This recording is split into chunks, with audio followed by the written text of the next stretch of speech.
Hello students, આપણા યુનિટમાં આગળ વધીએ છીએ. હવે તો આપણો નેક્સ્ટ ટોપિક જે છે એ નિષ્ક્રમણ ઝડપ છે. બરાબર, નિષ્ક્રમણ ઝડપ મીન્સ ઓછામાં ઓછી ઝડપ કેટલી તે. બરાબર, હવે એ શા માટે યુઝ કરવામાં આવ્યું તો એ આપણે ટોપિક શીખીશું, થિયરી શીખીશું, એટલે તમને ઓટોમેટિક ખ્યાલ આવી જશે. બરાબર, તે પહેલાં થોડુંક આપણે ડિસ્કશન કરીએ તો જો કે આપણે 5મા યુનિટથી જ આપણે એનું ડિસ્કશન કરતા હતા અને 8મા યુનિટમાં આવ્યા પછી એના પર આપણે ફોકસ કર્યું છે ગુરુત્વાકર્ષણ બળ પર. બરાબર, તો આપણને ક્વેશ્ચન થાય કે કોઈ પણ પથ્થર અથવા કોઈ પણ વસ્તુને આપણે ફેંકીએ તો એ છેલ્લે આવે ક્યાં? તો પૃથ્વી પર જ આવે છે. બરાબર, હવામાં ફેંકો કે ઉપર ફેંકો કે ગમે તે રીતના ફેંકો તમે તો પણ એ છેલ્લે ક્યાં આવે? તો પૃથ્વીની સપાટી પર જ આવે છે. બરાબર, તો આવું કેમ થતું હશે? તો એ આપણને ખબર છે. શા માટે? ગુરુત્વાકર્ષણ બળને કારણે છે. બરાબર, પણ સમટાઈમ એવું ક્વેશ્ચન થાય કે તમે કોઈક પદાર્થને ઉપર ફેંકો તો એ ક્યાં સુધી ઉપર જશે? એવું ક્વેશ્ચન થાય તો તમે એનો શું આન્સર આપી શકો? કે અમુક હાઈટ સુધી તમે મોકલવાના હોય અથવા તો તમે જે રીતના પથ્થર, ધારો કે માની લો પથ્થર છે તો એને તમે મોકલવાના છો ઉપર, તો એને કેટલી ઉપર સુધી મોકલી શકો અથવા એ પથ્થર ક્યાં સુધી જઈ શકશે ઉપર? તો તમે જેટલા ફોર્સથી એ પથ્થરને ફેંકશો એટલે કે પ્રારંભિક ઝડપ તમારી જેટલી હશે તેટલો એ પથ્થર ઉપર જશે અને એ પાછો નીચે આવી જશે. બરાબર, પણ સમટાઈમ એવું વિચાર્યું છે કે આપણે કોઈક પથ્થર ફેંકીએ અને તે ઉપર જ જાય, નીચે નહીં આવે કોઈ દિવસ? એવું થાય તો એનો આન્સર કેવી રીતે મળે આપણને? કે કોઈક વાર એવું અથવા તો આપણને એવો ક્વેશ્ચન થાય કે આપણે કોઈક પથ્થર ઉપર ફેંક્યો અને તે ઉપર જ રહી ગયો, નીચે ના આવ્યો, એટલે કે ઇન્ફિનિટી ડિસ્ટન્સ પર જતો રહ્યો, અનંત અંતરે જતો રહ્યો, તો એ નીચે નહીં આવે. બરાબર, તો એવું શા માટે થતું હશે? એવું કયું કારણ જવાબદાર છે કે જેના લીધે આવું થાય છે? તો એના વિશે આપણે એમાં ડિસ્કશન કરીશું આપણે. તો નિષ્ક્રમણ ઝડપ જે છે, બરાબર, તો નિષ્ક્રમણ ઝડપ જે છે એટલે ઓછામાં ઓછી ઝડપ, કે કોઈ પણ પદાર્થને ઉપર ફેંકવા માટે તમે ઓછામાં ઓછી કેટલી ઝડપ વાપરો છો તે એટલે તમારી નિષ્ક્રમણ ઝડપ. બરાબર, અથવા તો કોઈ પણ પદાર્થને તમે ઉપર કાયમ માટે ઉપર જ રાખવાના છો, નીચેથી ફેંકશો અને ઉપર જ રાખવા માટે તમે જેટલી એનર્જીથી પ્રારંભિક ઝડપથી તમે તે પથ્થર ફેંકશો તે એટલે તમારી નિષ્ક્રમણ ઝડપ. ને એમાં જો આપણને ક્વેશ્ચન થાય કે તે પદાર્થ ઉપર જ રહી ગયો અને એમ તો ગુરુત્વાકર્ષણના લીધે એ પદાર્થ નીચે આવે છે, પણ જો એ ઉપર જ રહી જાય તો એવું કેવી રીતે થાય? તો એના માટે એક શબ્દો જવાબદાર છે, એ છે ઉર્જા સંરક્ષણ. શું? તો ઉર્જા સંરક્ષણનો નિયમ જવાબદાર છે. કેમ? તો તમે નીચેથી જેટલી ઝડપથી ફેંકશો એટલે જ્યાં સુધી પથ્થર પકડેલો રહેશે, જ્યાં સુધી તમે પથ્થર પકડેલો રહેશે ત્યાં સુધી એ સ્થિર છે એટલે સ્થિતિ ઉર્જા છે. પછી એને ફેંકશો એટલે એ ગતિમાં આવશે, ફેંકવા માટે તમને બળની જરૂર પડે, પછી એ ગતિમાં આવશે એટલે ગતિ ઉર્જા આવી જશે, જ્યાં જવાનો હશે એ ત્યાં જશે, સ્થિર થઈ જશે એટલે પાછું શું થઈ જાય? સ્થિતિ ઉર્જામાં થઈ જાય. એટલે કે કુલ મળીને શું? તો ઉર્જા જ અહીંયા આવે છે. તો એનો જવાબ જે છે કે ઉપર જ રહી જાય અથવા તો પ્રારંભિક ઝડપથી ફેંકીએ કે જેનાથી એ પૃથ્વી પર પાછો નહીં આવે, તો એનો જવાબમાં જે સાયન્ટિસ્ટ હશે એણે ફાઇન્ડ કરેલું છે કે ઉર્જા સંરક્ષણના નિયમ પરથી એને સમજી શકાય. બરાબર, તો એ કેવી રીતે? તો એના વિશે આપણે જોઈએ અત્યારે. બરાબર, પણ શરૂઆત આપણે કરીશું નિષ્ક્રમણ ઝડપની વ્યાખ્યા લખીને. એ શું, કેવી છે વ્યાખ્યા? તો તે આપણે જોઈએ અત્યારે. તો વ્યાખ્યા છે કે પદાર્થને હંમેશા માટે એટલે એ શબ્દ તમે કોઈક મિસાઇલ અથવા રોકેટ અથવા તો કોઈ ઉપગ્રહ લોન્ચ કરે તેના માટે તમે વાપરી શકો છો આ શબ્દ. બરાબર, તેને નિષ્ક્રમણ ઝડપની જરૂર પડતી હોય છે. સમજાય છે કે એને હંમેશા જે અવકાશમાં સેટેલાઇટ મોકલવામાં આવે છે એ ત્યાં જ સ્થિર થાય છે. બરાબર, તો તેના માટે નિષ્ક્રમણ ઝડપ જરૂરી બને છે. બરાબર, તો પદાર્થને હંમેશા માટે પૃથ્વીના ગુરુત્વાકર્ષણ ક્ષેત્રની પૃથ્વીના ગુરુત્વાકર્ષણ ક્ષેત્રની બહાર અનંત અંતર અનંત અંતર સુધી મોકલવા માટે પૃથ્વીના ગુરુત્વાકર્ષણ ક્ષેત્રની બહાર અનંત અંતરે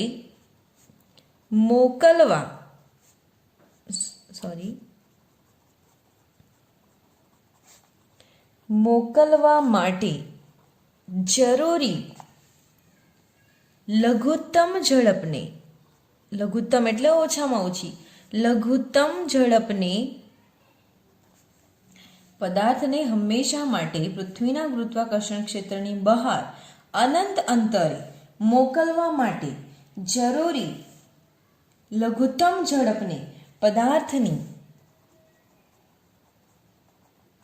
નિષ્ક્રમણ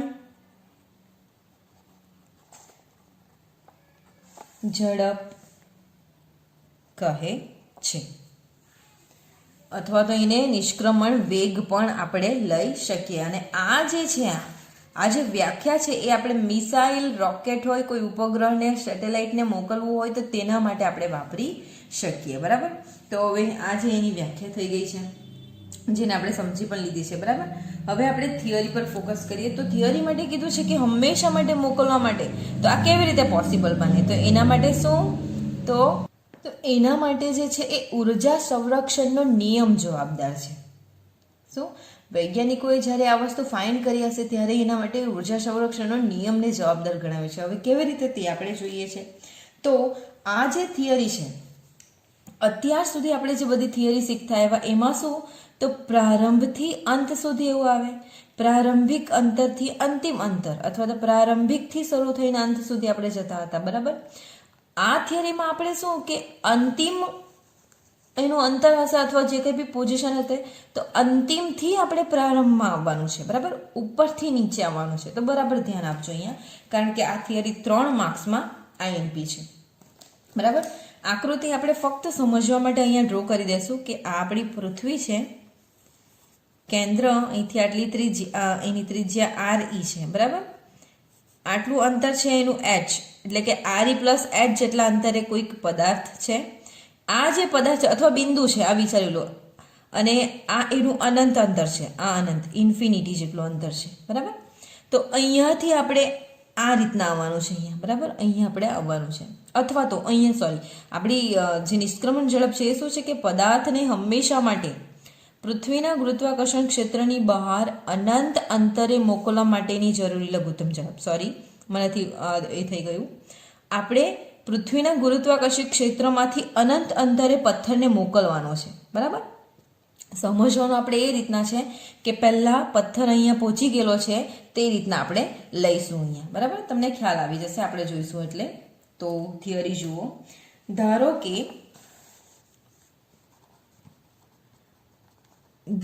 કે પદાર્થ અનંત અંતરેથી ધારો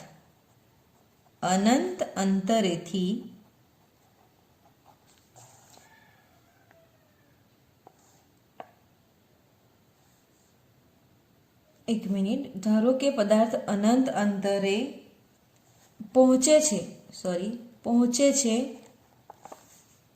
ત્યારે ત્યાં તેની ઝડપ vf છે. હવે શા માટે vf છે? આપણે જસ્ટ એવી રીતના ઇમેજિન કરવાનું છે કે પદાર્થ અત્યારે અનંત અંતરે પહોંચી ગયેલો છે. બરાબર. તો ત્યાં એની ઝડપ શું છે? vf. f એટલે ફાઇનલ. બરાબર. પ્રારંભિક એટલે I આવશે, ઇનિશિયલ, અને ફાઇનલ એટલે f આવશે. બરાબર. ત્યારે અનંત અંતરે છે એટલે અંતિમ અવસ્થામાં બતાવેલું છે. બરાબર. ત્યાં એની ઝડપ છે vf. બરાબર. હવે કોઈ પણ પદાર્થની જે ઉર્જા છે એ એની ગતિ ઉર્જા અને સ્થિતિ ઉર્જાના સરવાળા જેટલી હોય છે. બરાબર. હવે પદાર્થની ઉર્જા જે હોય, કોઈ પણ પદાર્થની ઉર્જા જે હોય, બરાબર. અત્યારે આ પેન મૂકેલી છે, આ પદાર્થ છે. બરાબર. આ પદાર્થ છે તો અત્યારે સ્થિર છે. દેટ મીન્સ એની પાસે એક સ્થિતિ ઉર્જા છે. બરાબર. એ સ્થિતિ ઉર્જા છે. હવે એને હું ઉચકીશ એટલે એ ગતિમાં આવી જશે. પેન ગતિમાં આવી એટલે એની પાસે શું આવી? તો ગતિ ઉર્જા આવી. તો એની જે ટોટલ એનર્જી જે હોય કોઈ પણ પદાર્થની, તો એ એની સ્થિતિ ઉર્જા અને ગતિ ઉર્જાના સરવાળા બરાબર હોય છે. તો તે આપણે લખીશું અહીંયા કે પદાર્થની ઉર્જા એ તેની ગતિ ઉર્જા અને સ્થિતિ ઉર્જા ઉર્જાના સરવાળા બરાબર હોય છે. ખ્યાલ આવે? તો પદાર્થ અનંત અંતરે છે, એ પદાર્થની કુલ ઉર્જા જે છે એની ગતિ ઉર્જા અને સ્થિતિ ઉર્જા બરાબર હોય છે એવું આપણને જણાવવા માંગ્યું છે. બરાબર? તો એ અનંત અંતરે જો એનો આ રીતના ફેંકવામાં આવે તો પ્રક્ષિપ્ત આકાર બને છે એનો, તો એ પ્રક્ષિપ્ત પદાર્થની કુલ ઉર્જા આના જેટલી બને છે. બરાબર? તો આ જે વાક્ય આપણે લખ્યું છે એને આપણે ઇક્વેશન ફોર્મમાં લખીશું. તો પદાર્થની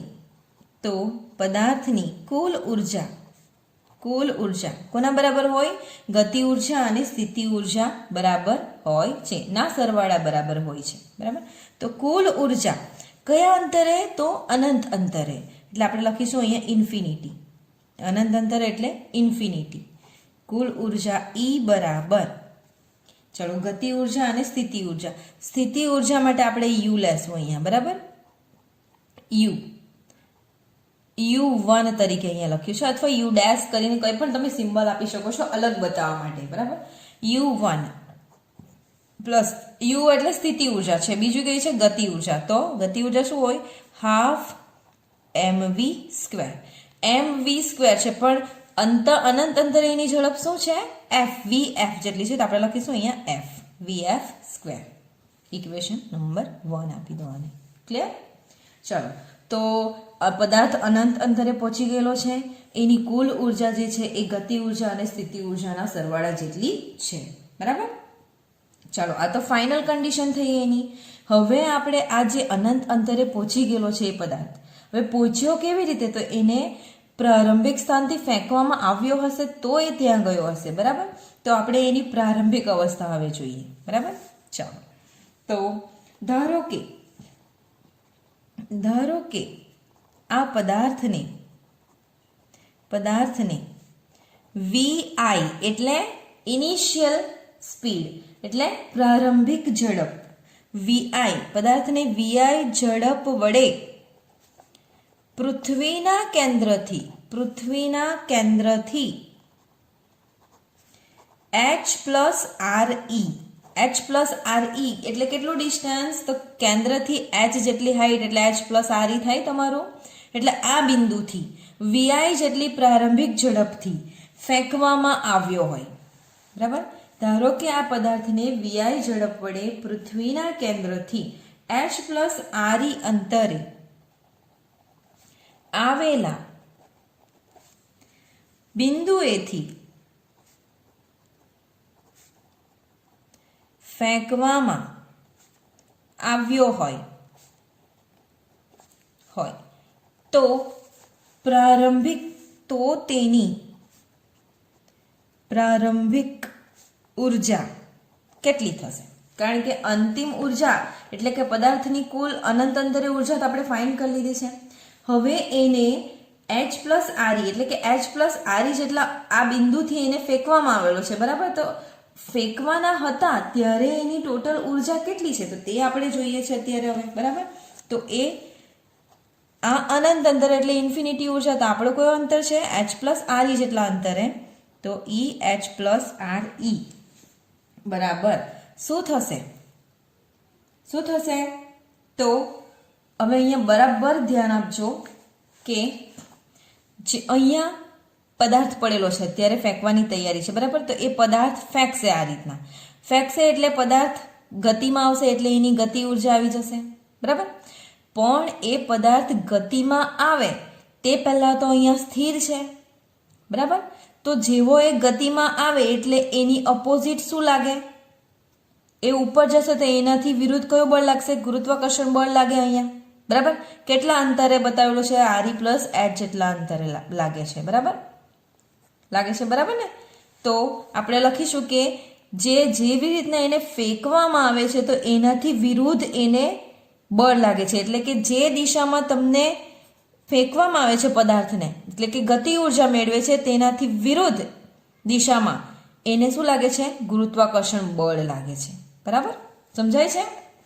જે દિશામાં એને ફેંકવામાં આવે છે એનાથી વિરુદ્ધ, એટલે કે અહીંયાથી એને ફેંકવામાં આવે છે તો એનાથી વિરુદ્ધ પૃથ્વીનું ગુરુત્વાકર્ષણ બળ એને ખેંચવાની ટ્રાય કરશે પોતાની તરફ, બરાબર. એટલે ગતિ ઉર્જા માઇનસ ગુરુત્વાકર્ષણ બળ, પણ કેટલા અંતરે? h+re જેટલા અંતરે, બરાબર.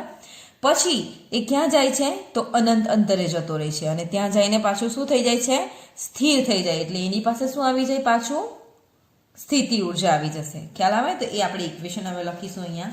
તો એની પ્રારંભિક ઉર્જા જે છે એ શું થશે? તો ½ mv², કારણ કે ગતિ ઉર્જા એને મળે છે. એક મિનિટ, આપણે ઇક્વેશન ફોર્મમાં લખીશું પહેલા. તો ગતિ ઉર્જા માઇનસ f બળ જે મળે છે, બરાબર, પ્લસ એની સ્થિતિ ઉર્જા એ અનંત છે. અનંત પર પહોંચીને એની સ્થિતિ ઉર્જા મળે છે. કેમ આ પણ આપણે લીધું છે?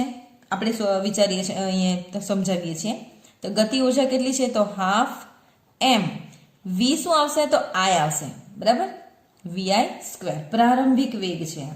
ઓછા ગુરુત્વાકર્ષણ બળ કેટલા અંતર? h+re જેટલું સ્ક્વેર, તો g m ×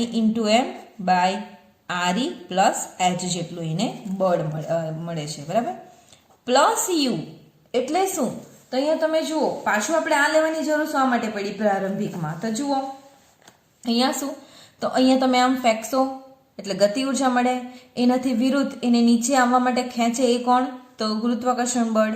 હવે એ ગુરુત્વાકર્ષણ બળ તો ખેંચશે જ, પણ એનાથી વધારે ગતિ ઉર્જા છે. તો એ ગતિ ઉર્જાની અસરથી એ ઉપર જશે, ઉપર જશે, ઉપર જશે. તો ક્યાં સુધી જશે? શું એ ઉપર જઈને પણ આંટા જ માર્યા કરશે? ફરતો જ રહેશે? ના, તો એ સ્થિર થઈ જશે. એટલે એની પાસે શું આવી જાય? સ્થિતિ ઉર્જા આવી જાય. તો જ પદાર્થની કુલ ઉર્જા મળે ને, ગતિ ઉર્જા પ્લસ સ્થિતિ ઉર્જા, બરાબર. તો એ અહીંયા સ્થિર થઈ જાય છે, કારણ કે અહીંયા પણ એ સ્થિર હતો અનંત અંતરે, બરાબર. તો એ એની સ્થિતિ ઉર્જા આવી જાય છે. ક્લિયર? એટલે આપણે અહીંયા લખીશું u1. ક્લિયર? ચાલો, તો એને આપણે નંબર આપીશું 2. સમજાય છે? ઓકે. હવે વૈજ્ઞાનિકોએ કીધું છે કે આ વસ્તુ પ્રૂવ કેવી રીતે થાય? કે અનંત સુધી જતો રહ્યો છે, બરાબર. તો શેનાથી પ્રૂવ કરેલું? કે ઉર્જા સંરક્ષણના નિયમ પરથી. હવે કોઈ પણ સાયન્ટિસ્ટ સેટેલાઇટ લોન્ચ કરે તો ત્યાં જઈને સ્થિર તો થાય જ છે, એટલે સ્થિતિ ઉર્જા તો મળે જ છે, બરાબર. ગતિમાં હોય અને ત્યાં જઈને સ્થિર થાય એટલે સ્થિતિ ઉર્જા પ્લસ ગતિ ઉર્જા, એટલે ઇન ટોટલ એનર્જી મળે. ખ્યાલ આવે? તો અહીં આપણે લખીશું ઉર્જા સંરક્ષણના નિયમ પરથી.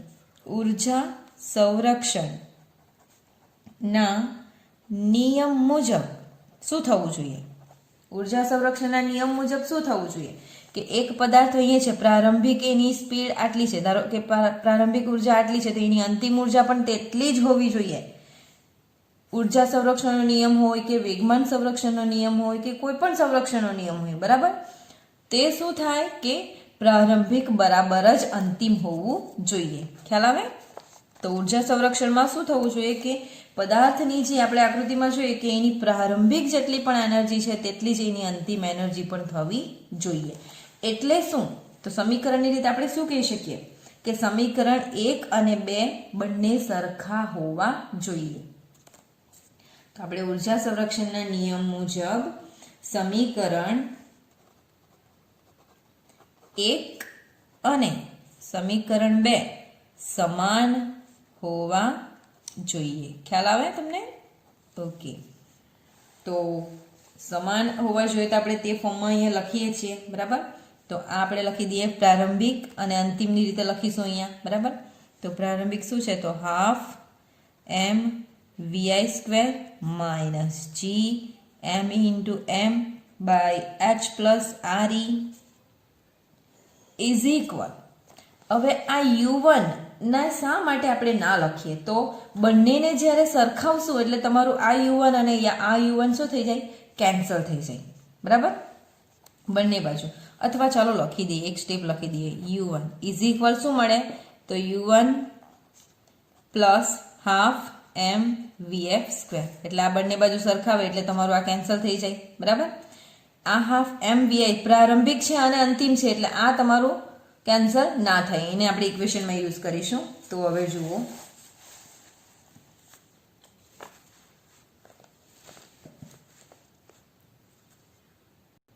તો આપણી પાસે શું બચે છે? તો half M Vi square minus g M into M by H plus R e is equal half m v f square.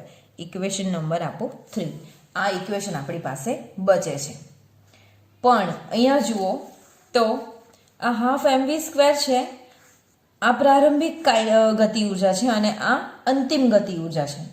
પણ અહીંયા જુઓ પ્રારંભિક ગતિ ઉર્જા છે એમાં આટલો બળ લાગે છે એટલે આ ઓછું થઈ જાય છે, બરાબર. ને અહીંયા આટલું છે તો આની પાસે જેટલી એનર્જી છે તેટલી આની પાસે પણ હોવી જોઈએ.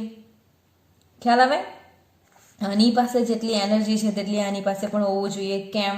તો ઉર્જા સંરક્ષણનો નિયમ અહીંયા લાગુ પાડે છે, બરાબર. જો આ વેલ્યુ ધન હોય તો આ પણ ધન હોવું જોઈએ, આ વેલ્યુ 0 હોય તો આ પણ 0 હોવું જોઈએ, બરાબર. એટલે શું? તો આના જેટલી જ આ હોવી જોઈએ, અથવા તો આ અંતિમ ઉર્જા જે છે એના કરતાં પ્રારંભિક ઉર્જા વધારે હોવી જોઈએ તો જ એ અનંત અંતરે પહોંચી શકે, બરાબર. તો આપણે તે એક શરત અહીંયા લખીશું. તો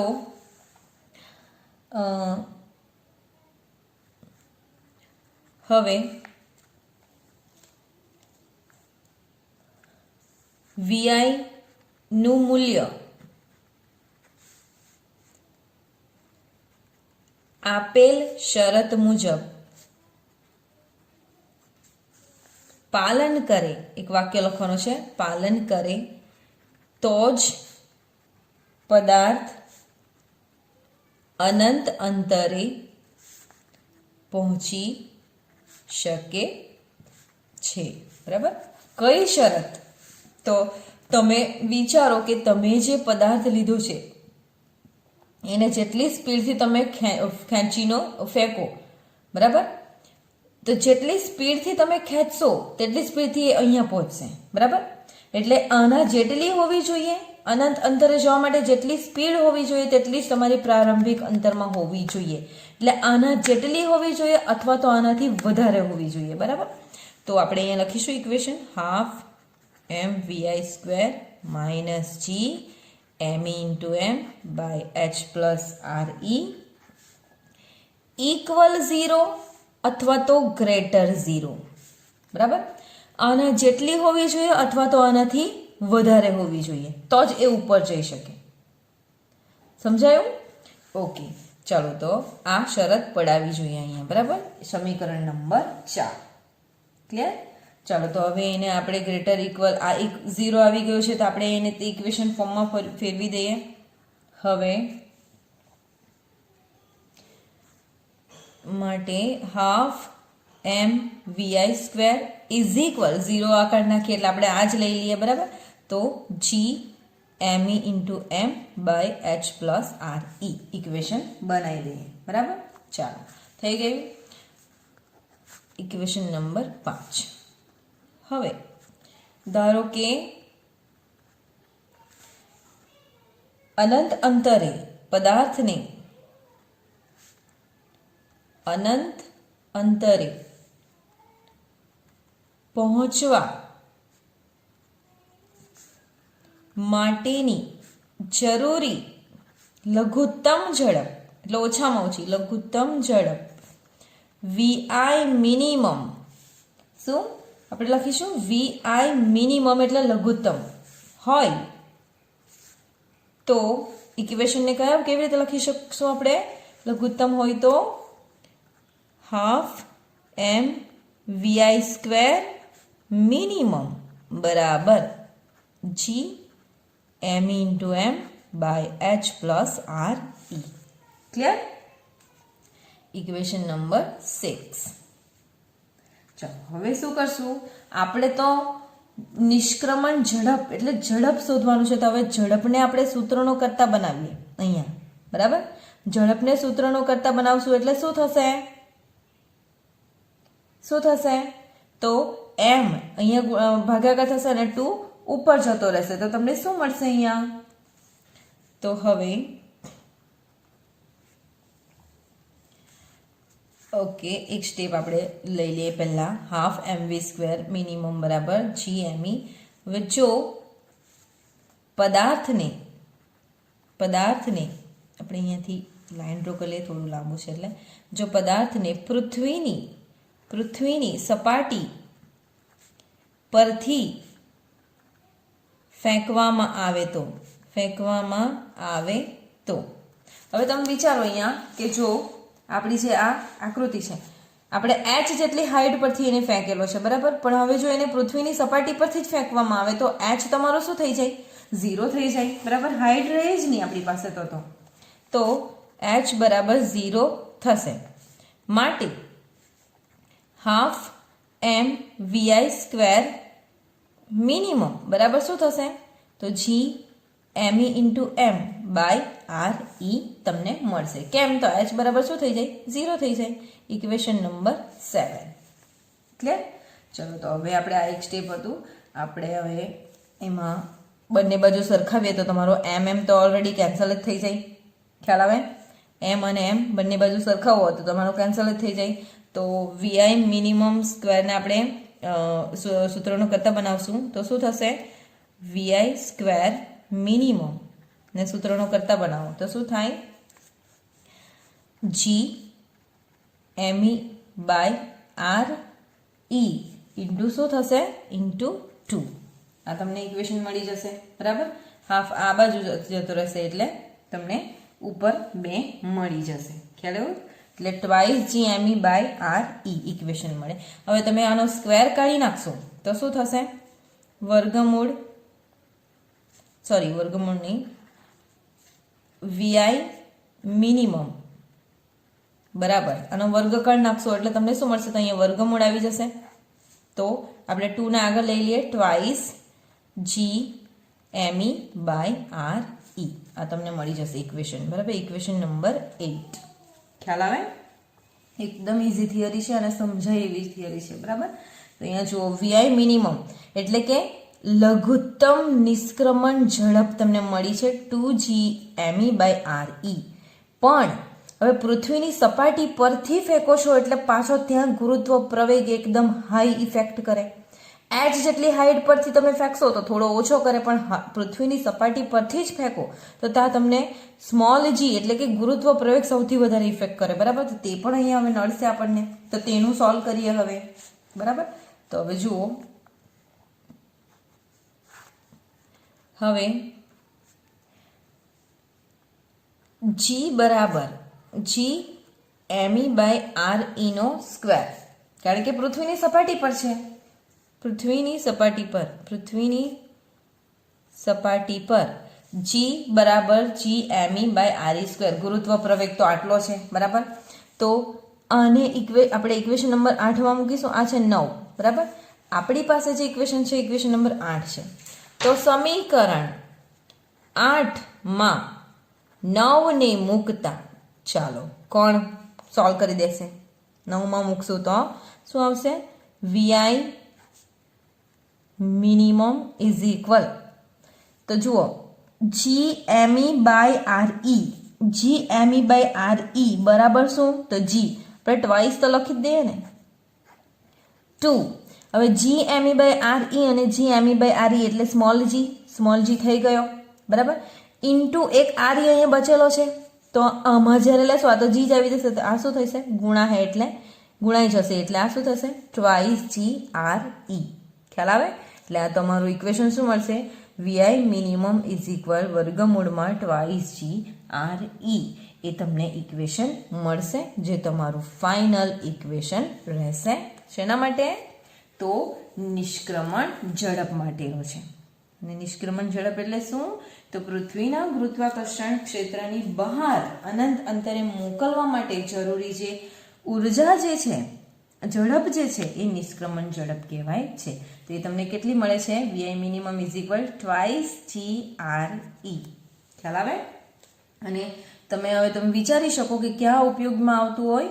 તો જે સેટેલાઇટ ને એ બધા લોન્ચ કરતા હોય તો એને અવકાશમાં તરતા મૂકવા માટે નિષ્ક્રમણ ઝડપ ઉપયોગી છે, બરાબર. ચાલો, તો તમને બુકમાં આપેલું છે કે નિષ્ક્રમણ ઝડપની જે કિંમત છે, નિષ્ક્રમણ ઝડપની કિંમત જે છે એ નિષ્ક્રમણ ઝડપ vi મિનિમમ ની જે કિંમત જે છે કંઈક પ્રેક્ટિકલી એ લોકોએ ફાઇન્ડ કરેલું હશે એ જે છે એ 11.2 કિલોમીટર પર સેકન્ડ છે. 11.2 કિલોમીટર પર સેકન્ડ છે. અને ચંદ્ર માટેની જે નિષ્ક્રમણ ઝડપ છે, ચંદ્ર માટેની નિષ્ક્રમણ ઝડપ જે છે, આ તમારે શોર્ટ ક્વેશ્ચન માટે યાદ રાખવાનું રહેશે. ચંદ્ર માટેની નિષ્ક્રમણ ઝડપ વીઆઈ મિનિમમ જે છે એ તમારી 2.3 કિલોમીટર પર સેકન્ડ છે. બરાબર, આ વેલ્યુ તમારે યાદ રાખવી પડશે કારણ કે શોર્ટ ક્વેશ્ચનમાં પૂછાય છે. તો આ આપણી નિષ્ક્રમણ ઝડપની થિયરી કે જે 3 માર્ક્સ માટે આઈએમપી છે. થિયરીનો ખાલી બેઝ તમે સમજશો, વ્યાખ્યા સમજશો, આકૃતિ સમજશો એટલે તમે ઇઝીલી કાઉન્ટ કરી શકશો, ગણી શકશો. બરાબર, પ્રેક્ટિસ કરતા રહેવાનું તો આપણને ભારી નહીં લાગે. ઓકે, તો બીજી થિયરી આપણે નેક્સ્ટ વિડીયો લેક્ચરમાં જોઈશું. ત્યાં સુધી પ્રેક્ટિસ કરતા રહેજો. Thank you.